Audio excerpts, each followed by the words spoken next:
Hey, real quick before we get into the episode, I just wanted to pop in here and let you know that the doors for functional motherhood are opening soon. So, this is the opportunity if you have been hearing about it and you are interested to get on the wait list because when those doors open, there will be a pre sale and there will be some goodies to take advantage of if you are ready to go and interested in the next round.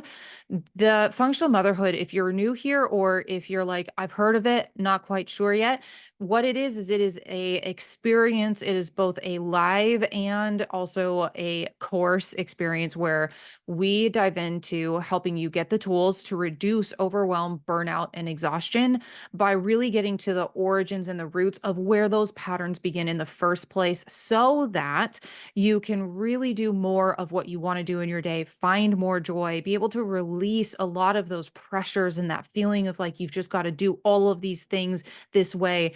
And we even help you to reduce and change literally change the automatic response that you have of seeing so much of the negative mental spirals, the negative things in the day that just if something goes wrong, it just tanks the rest of your day and you just can't seem to get out of that response. To changing it to the automatic response is that you can just flow through it. You can adapt through it. You can still find the joy in the day. And the best part is that not only does it help with your own relationship with yourself, but it also helps with your kids and it also, in so many cases, has also improved the relationships with their spouses and their partners. The women that have gone through the course have noticed that all of their relationships in their life improved as they went through it. So jump on the wait list. You'll find the link below in the show notes, and hopefully I'll see you there. All right, enjoy the episode. All right. Hello. Welcome back to the Dr. Kirsten Show. I am your host, Dr. Kirsten Lauritsen. And today I have a guest with me today, Elizabeth Hulsey. She is a doula and she's going to actually introduce herself in just a little bit. But I'm very, very excited about this podcast because, as many of you know, at least for what I tried to do as far as birth goes, I really wanted to have a more natural birth. And I don't think a lot of people always know the resources that are available and that are out there. So this is, and also, I mean, Elizabeth has so many really cool tools too for going through pregnancy, supporting women through pregnancy and through labor. So this is just going to be just such a fun conversation. Elizabeth, welcome. Hi, thanks for having me, Dr. Kirsten. So Ah, excited to be here. yes, I'm so excited to have you here. So, why don't you give a little bit of a background about who you are, introduce yourself, and feel free to go as like do whatever you'd like as far as like your introduction goes. You can Yeah. go as far back of like how you got into doing what you do, and yeah, we'll just start there. Awesome. I'm Elizabeth. I'm a doula. I got into birth work actually just about a year and a half to 2 years ago after my own personal experience with my own birth, kind of like Dr. Kirsten talked about her own, and like wanting to really have a more natural experience, a more connected experience. And then after my birth, I really just had this like life defining moment of my whole life just kind of being summed up in all of these experiences and being really willing to want to be in that place of saying, why does this always happen to me? And for the first time in my life, I thought, what can I do to change it? What am I doing to call this in? So my Hmm. perspective, my embodiment had just changed. My life experiences had changed enough that I was open to that question. And so as I started learning more about birth and just talking to women in the social media space and Facebook groups, I realized so much that this was my life's purpose. I was like, this is what I'm supposed to do. This is Hmm. why all of this happened. And it all connects back to my childhood experiences.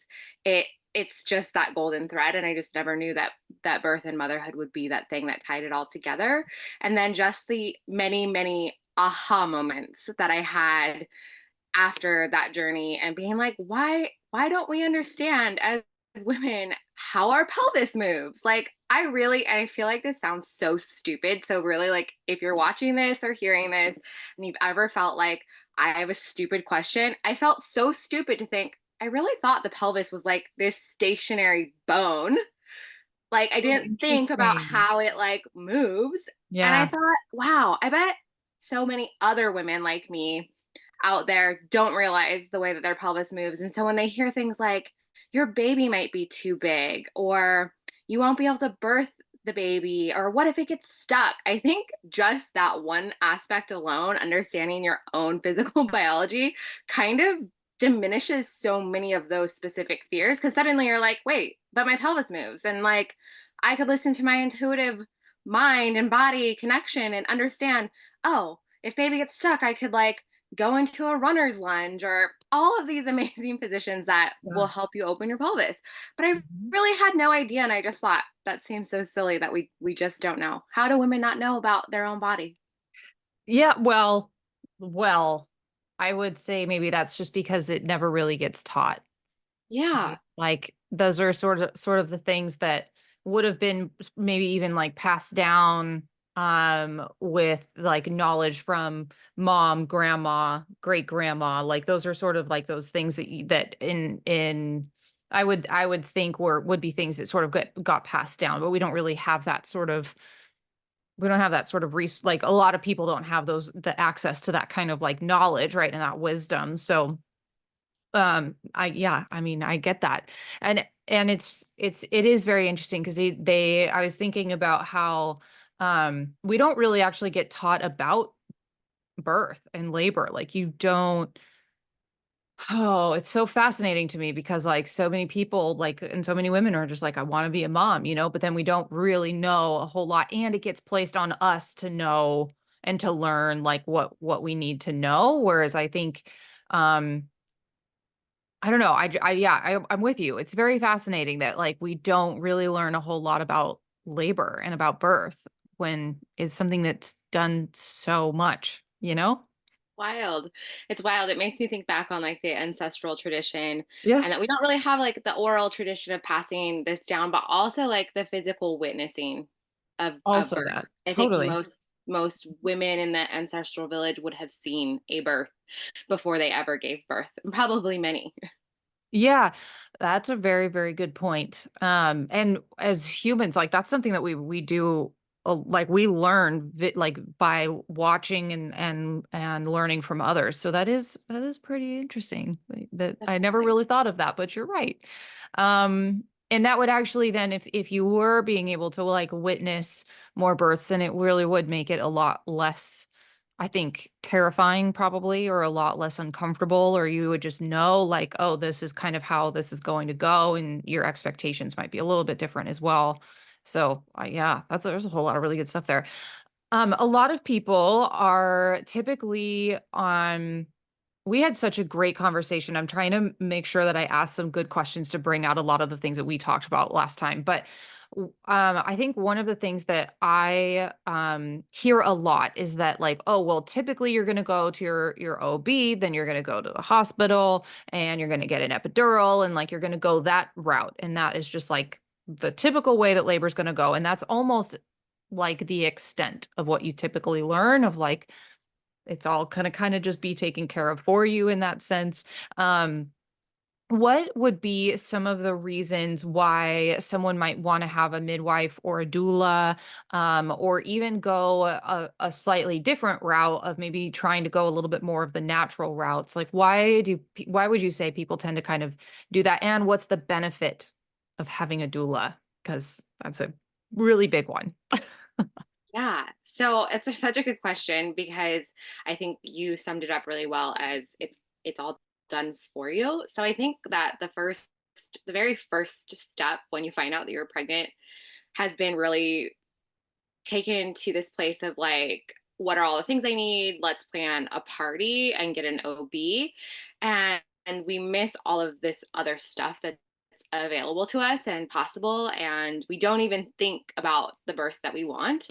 And so I Yeah. think for a lot of women, just sitting with like, what birth do you want? Like, what would you like your birth to look like?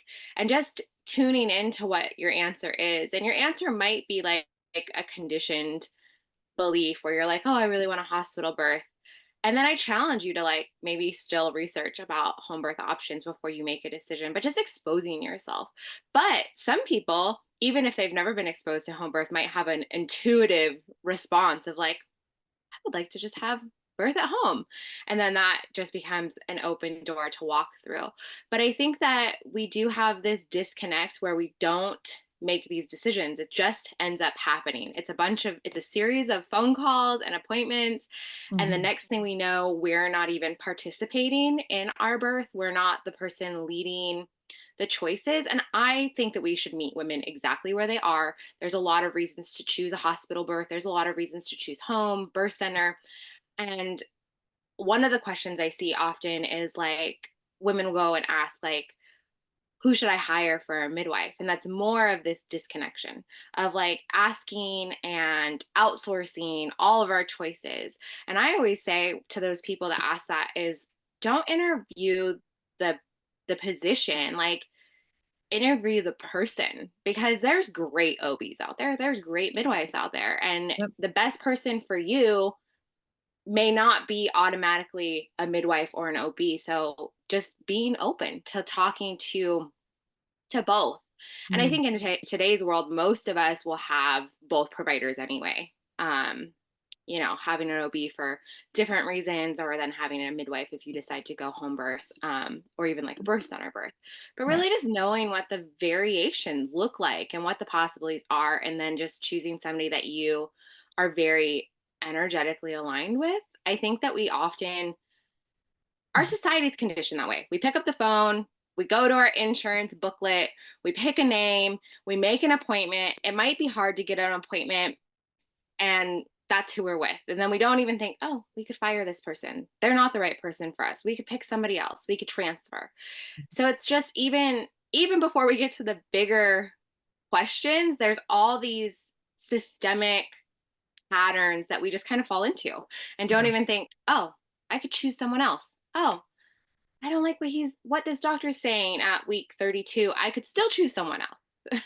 Yeah, I really appreciate that too, because one of the things that's like so important that I think we've kind of gotten a little bit of, well, something that I learned is what I will say. Something that I learned is that, and it makes sense, but like the whole entire birth experience is really meant to be a like safe place, a very safe experience. We're supposed to kind of feel like we're in a cozy spot, and when we don't trust the practitioners that are in the room with us, that can have a really significant impact on our ability to open up and our ability to allow for the right processes to happen. And I always say this because I do think it's like so fascinating, but like labor can actually stop if you don't feel safe. So like that is just something that I just think is just really important to keep in mind, because even if like a nurse comes in and then they're and you're like, man, I really don't like that person, like you can always ask for somebody else. But this just goes along the lines of what you were just saying of like it's really important that you feel really comfortable with the people that you're with, no matter what direction you go.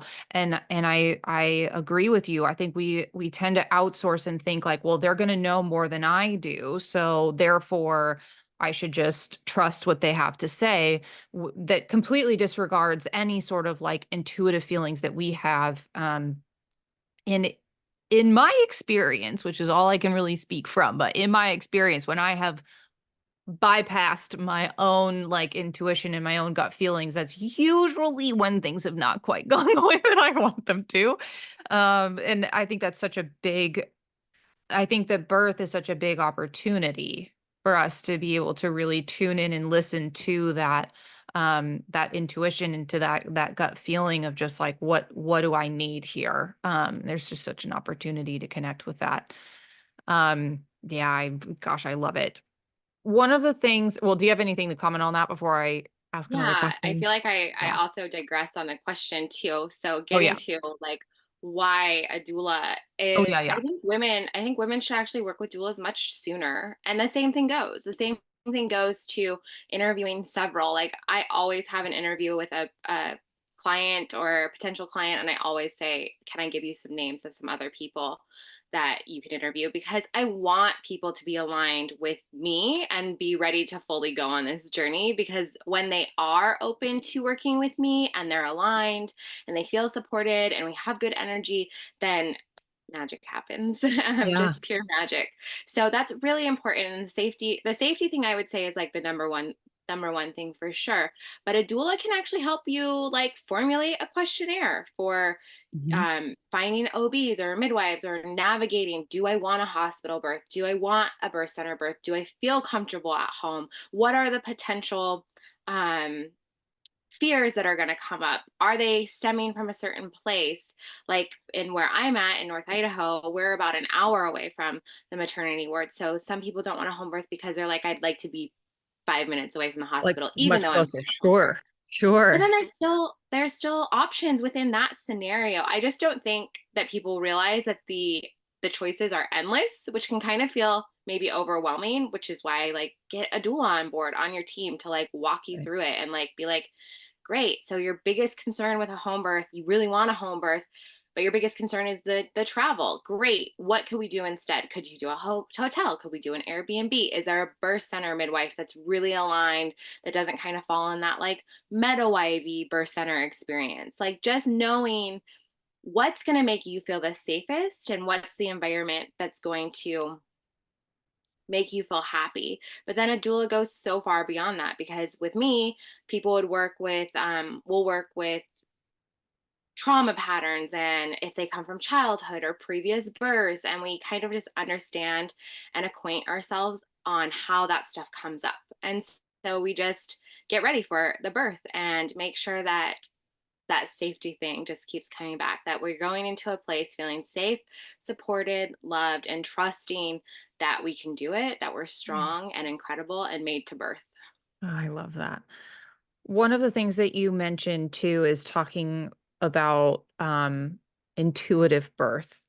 What would you how would you like explain or describe that when someone would read like, well, what would be an intuitive birth? What would that look like? So I think it's so interesting because my example, I'm going to speak from my own experience. Mhm. So I had an emergency C section. I transferred because of a very rare complication, cord prolapse. I do believe there were things that I did prior to my birth that may have increased my risk of that happening, things I wish I would have known before. But when I transferred, um, I actually went into fetal ejection reflex, which not all women experience because I believe we don't just allow the space for that to happen to really Right. trust that your body's going to like take over. Yeah. But because I experienced that, like my body connecting so hard, and then in my birth experience, I had to actually work against my body.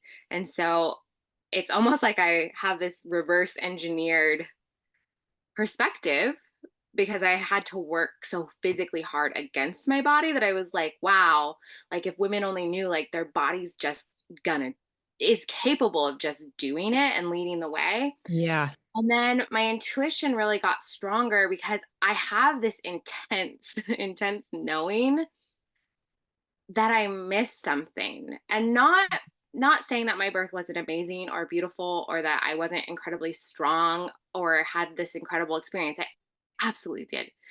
But I still know that I missed something. Like intuitively, I know that there's something about birth that is incredibly innate in our truest being. And it's something we're supposed to, as women, experience. And I think the closer we can get to that why and really embody it, I think women can be really successful in achieving that the miracle of birth, of being a part of the life cycle and bringing life earthside. Like, I Mhm. think we've really minimized and downplayed what an exceptional miracle it is. Right. I agree. And so, I guess to answer your question, Mhm. your intuition is just this very strong inner knowing, this your soul's voice, your innate DNA that sometimes you just know things. And Mhm. when your intuition's very connected, you can't really drown it out. It'll just keep being like, nope, you know better. And I know every woman probably listening to this has an experience that was this example, this gut feeling where they just knew something. Mhm. Yeah. Yeah. And I would say too, like, in order to kind of get in back in touch, and I'm gonna ask you this question here, but in order to kind of get back in touch with that, like that intuition, that voice, and starting to really trust that inner voice, it's something that we do inside of my programs. But from your perspective, one of the things that you talk about is the importance of preparing for birth, not just like for the physical part of it, but also for the mental and emotional part of it. And I really want to talk about this and touch about it on it a little bit because you've already mentioned multiple times there's patterning that we can have from when we were younger, ways we think that birth might need to be, or we've heard from a lot of people like, oh, just you wait for, da, da, da. So I feel like we sometimes have a lot of patterning, but then we also, I think birth too can be really surprising if you are not accustomed to like having those like emotions come up and not necessarily having the tools to be able to like know what to do with those emotions when they pop up. So can you talk a little bit about what it looks like to prepare mentally and emotionally for birth? Yes. So usually with my clients, we will do like childbirth education and we'll go through the like basics Yeah. and the stuff that you need to know.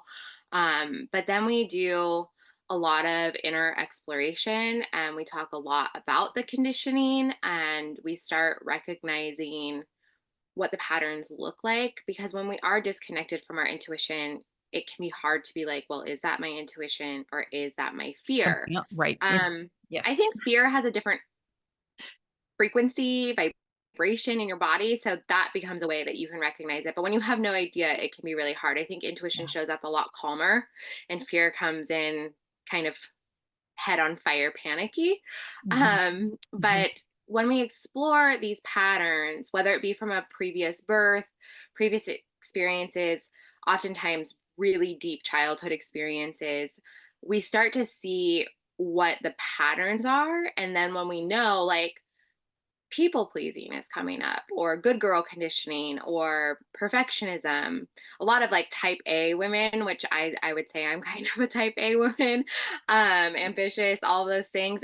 It is, those are brilliant qualities, but sometimes we don't realize they're actually a trauma response that we're hyper tuned to pay attention to what can go wrong and we want to control everything. And the thing about birth is control does not really serve in birth. Yeah. My it's completely opposite. Surrender serves in birth, and that Mhm. can be very hard for a type A person. And Mhm. so just like unlearning and being like, okay, my type A personality might be really awesome in the workplace and it might have served me so hard to get to where I am today. But how is it possible that it will disrupt me in birth, or how has it disrupted me in the past? So, like, sometimes, like, good girl conditioning is one of my favorites to talk about because so often we like, we'll do all the research, we'll learn all the stuff, and then we go into the situation, and the person, the provider, is like, hey, do you want to try pushing right now? Do you want a cervical exam? And you have it written on your birth plan, no cervical exams. Or you have it written on your birth plan, no inductions. And somebody's in your room and they're like, let's do an induction. Maybe your body just doesn't know how. And that seed of doubt takes hold. And you're like, what if my body really doesn't know how? And so you're like, I'm going to do all the things. I'm going to go into control and I'm going to try to make it happen. But the Mhm. thing is, you already planned for it. So what is it that makes you automatically give up your power in like maybe the face of an authority figure or somebody that you want to see you as not a problem? Um Right. in conjunction with like race, I think a lot of like multicultural Yeah. mixed women will often like have a good girl conditioning because they don't want to be seen as like that difficult minority woman. And that's why I think one of the Mhm. reasons that we see such an issue with ethnic women having, bad birth outcomes because they're like in this box trying to like behave. And we're conditioned to it. We went to school, we got awards for sitting in our seats and behaving. And birth requires you to use your voice and be like, no, this doesn't work for me. Yeah. Might work for everyone else, but it's not working for me. And you have to just be willing to be not the like straight A perfectionist, ideal patient. You have to be that little being inside your womb's mom. And who is that soul that you're growing? Who does that soul need you to be? And so you have to go, you have to go somewhere else. And so we start paying attention to all of these patterns, and then we talk about how do we shift them, and how do we make sure we're really anchored in what we want. And sometimes it's my husband will advocate for me, my doula will advocate for me when I'm not able to speak, but we've gone through all the choices and mapped out a plan. Right. Or maybe it's I'm going to make sure my safety is the number one thing, and I'm going to have the dim lighting and the music that I want, and I'm not going to pick the music that society wants me to have. I've been to beautiful births where women played rap music, and I like they were apologetic, and I'm like, stop apologizing. Like Gosh, I this love is it. your birth. Yeah. Yeah, Yeah. like it should be everything you want intuitively for your safety and birthing space. And so we just have to like start recognizing what doesn't serve us so that we make space for our true voice to come through and show up. Ah, I love it. I definitely tried to like plan and control everything. And I would say too, it was such a big moment for me the way that it did end up playing out. As I've talked about it a few times on this podcast before, but I ended up having a C-section as well, which was completely not what was according to my plans. It never Literally is. Well, did it's everything sometimes possible to try to avoid that, and just, my body kind of had different things happen than what I even expected. And it's just fascinating to me because like now looking back, I'm like, holy smokes, I tried to plan every single potential like outcome that could potentially go wrong, and like what I would need to do and all the different choices and all the different things. And like yeah, just like looking back now, I'm like, yeah, that it was such a good learning lesson for me, because it really was. I had been working so much on a lot of like the mental and emotional like shifts and changes, and I do think that without those things, I have no idea what my birth would have like what labor would have looked like for me, right? Um and I had gone through so much of like that conditioning of that like perfectionism, and that the type A controlling everything. But it was like, I don't know, I think looking back now, I see it in part. There's still parts that I'm working on, but there's a part of me that sees it almost as a gift, because it really showed me the like I still had that moment of surrender where I was like, this is it. I just knew what they were telling me was like, this is what we need to do, and this is how she comes into the world, is this way, and I really vividly, like, it's anchored into me, that like surrender of like, because it was such a feeling of just like it's a deep inner knowing when it just immediately falls over you, and you're like, this is how it's going to go. Like, this is it. Um and yeah, I just think that it was such a powerful experience in that sense, but also too, like, just seeing it on the flip side of like, yeah, that makes sense as far as like all the control and the pattern. Like, I mean, I tried to yeah. plan for every single thing, and it's just not something that you can control. Um, again too, I think for people who maybe also have chronic illness or have had things in their past, like I had endometriosis, and migraines, and just constantly been like at battle and at war with my body of like just trying to figure out how to fix it. And it's just such a yeah, I think some of those thoughts and beliefs and patterns that can go along with that can show up in labor as well. So I think having this kind of support, that like when you're like, my body's not doing what it's supposed to be doing, those things can take root, and They can create an outcome. And having somebody there to be able to support you through that can be extremely powerful. Um, and even working on it prior to that, I find that really, really, really huge. I'm trying to think about where I would like to go with this next. But I was thinking maybe we could talk a little bit about having someone too that is trauma informed and how Mhm. important that can be, because I think whether we know it or not, little T trauma, we could call it, or just previous events in our life, or big T trauma can show up. And it can be really, really important to have someone that knows and is informed as far as like what sorts of things can come up. What would you say would be the benefit of having someone that's trauma informed? It's such an interesting conversation. I've actually debated a lot about using the words trauma informed in marketing my services, um, because there's the trauma informed care that really doesn't serve you in birth, and that's the trauma informed care that kind of holds you in your place as a victim. It might feel Totally. good. It might feel good. It might feel nice to know that you're not the only one and commiserate. And I'm speaking purely from my own experience. Um, and so I was there. I lived that life of like wanting to be justified and saved, wanting to be saved by someone else. Um, and then the epiphany and knowing that if I always claimed that and clung to that victimhood, I couldn't ever change or break out of that. And so at some point in your healing journey, I hope that anybody that's on a healing journey reaches this point. You realize that you're your own savior. And once you realize you're your own savior, then the victimhood goes right out the window, and that's when the real work can really truly begin.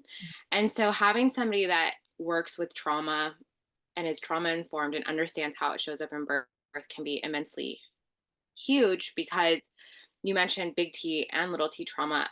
A lot of women minimize their trauma, so they don't even believe they've had trauma. They don't even know that these things happening in their lives are trauma responses. Right. And so knowing what it can look like and how it can hijack your birth experience or put Yep. you into a state of flight, fight, fawn, or freeze. And so with my clients, I tend to find out like what are your trauma responses? Like what happens to you? Like do you dissociate? Like what's it going to look like? Are you going to go like offline? Are you going to start like being besties with the nurses who are telling you maybe the things that you prepared not to want to hear, and like you're going to be like that sounds great, she's really nice, and you're going to like want that love. And like all of these are valid responses to like how we've lived our experience, because you have a Yeah. really real reason to have used those trauma responses to survive. We needed them, they served a purpose, but will they continue to serve a purpose in birth?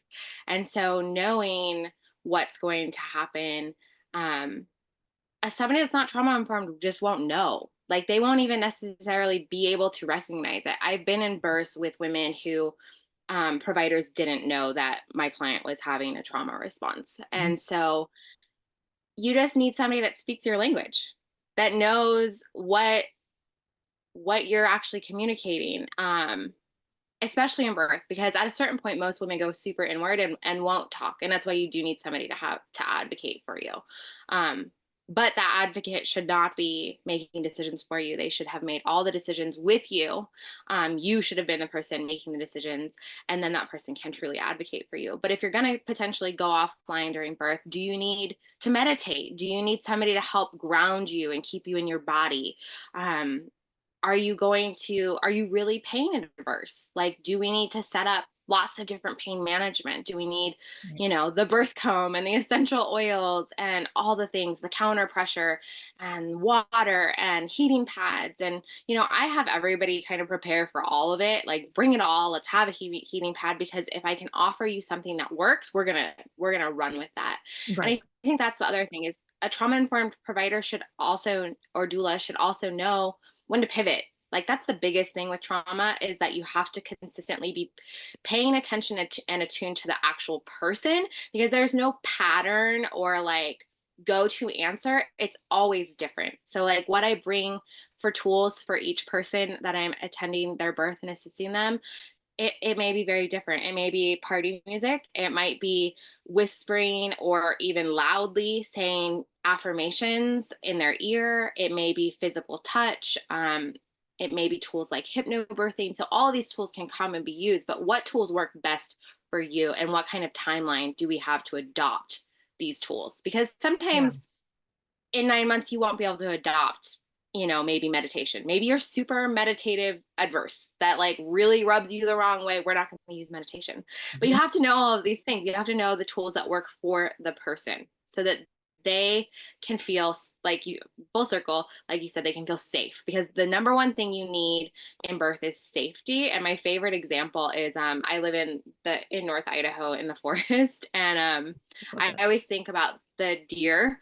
And if a deer is giving birth in the woods, their adrenaline can take over during their birthing time. And if like a predator, a bear maybe, comes and sneaks up on this deer, depending on where they are in labor, the adrenaline can literally stop it. Obviously, if you have deer hooves that are crowning, that's not crowning is Yeah. probably not the right word for hooves.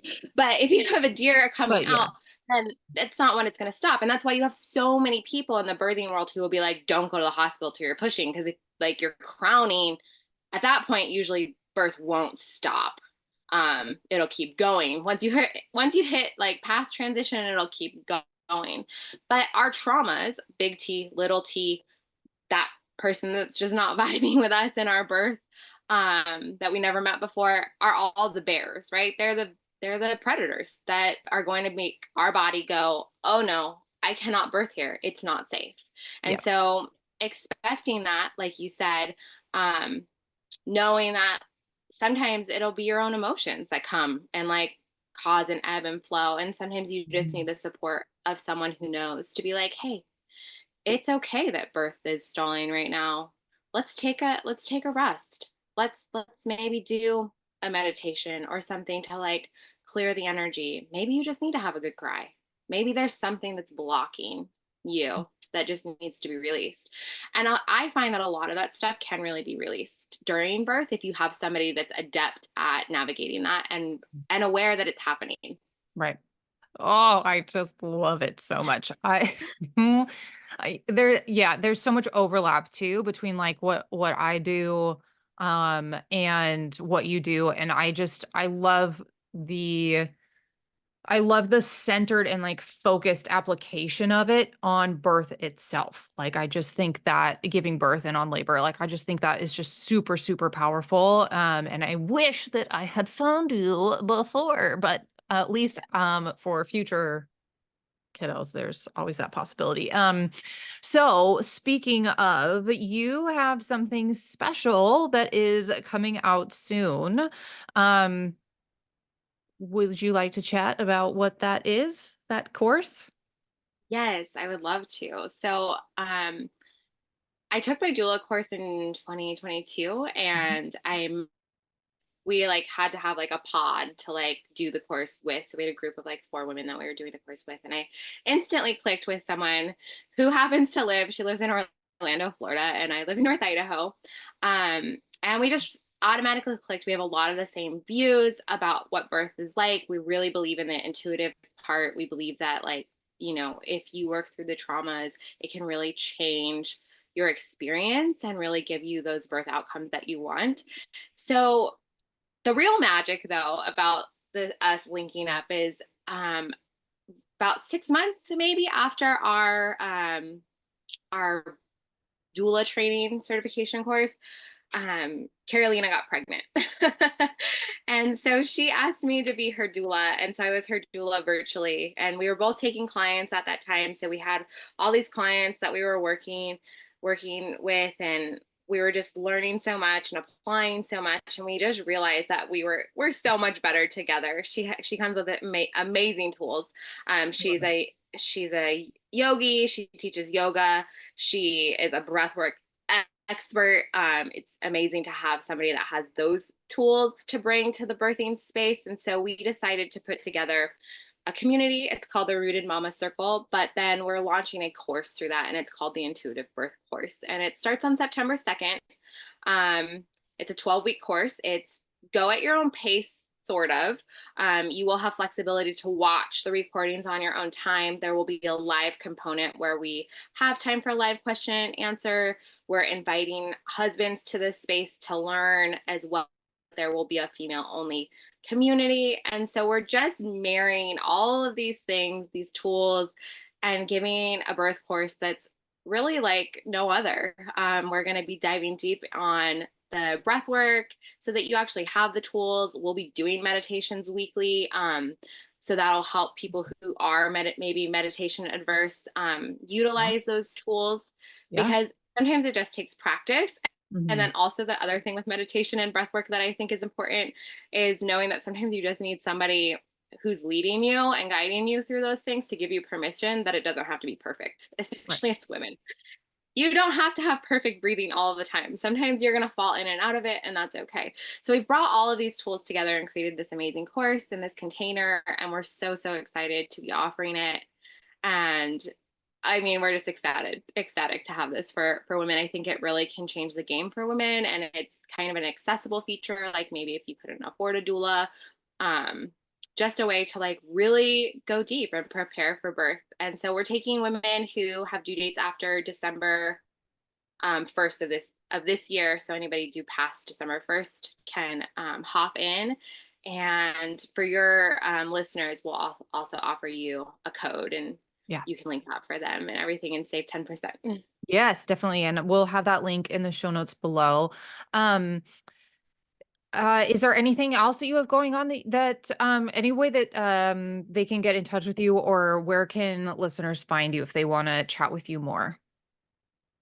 They can definitely find me on my website. So there's a website for the rootedmamacircle.com for the intuitive birth course, but I also have my own website, which is just with love, elizabethhulsey.com. And they can find me under the same handle on Instagram, just periods between each word. And I'm on there often. I'm happy to talk to people. I have a wide array of ways to work with me, which I think is important. So people can work with me in person in North Idaho, in Eastern Washington, but I also have virtual services. So I do virtual doula services, but I also will do like a one off coaching. Like maybe you aren't sure you can afford a doula, maybe you're not sure it's for you, but you're like, maybe I could sit with a doula and talk about my birth plan, or maybe I could talk to them about picking a provider. So I do all of that too. And I love doing birth plans, even if I'm not going to be somebody's doula. Like we can bring in all the tools, the aromatherapy, and talk about, all the things that they can use on their own. So I just like the idea of what can we do to make this as accessible as possible. So like, don't hesitate to just have a conversation with me or even another doula in your area, because you never know what somebody might have available to you. And so my discovery calls are always free, and I'm just here to help and serve. Okay. Oh, I love it so much. Thank you so much, Elizabeth, for coming on. This was incredible. I know it's going to be a really helpful episode for someone who's looking for just a different way, which is what we do around here. So thank you again for coming on. This was awesome. Yes, thank you so much for having me. Of course. Okay. Thank you for watching, and we will see you all next week. All right. Take care.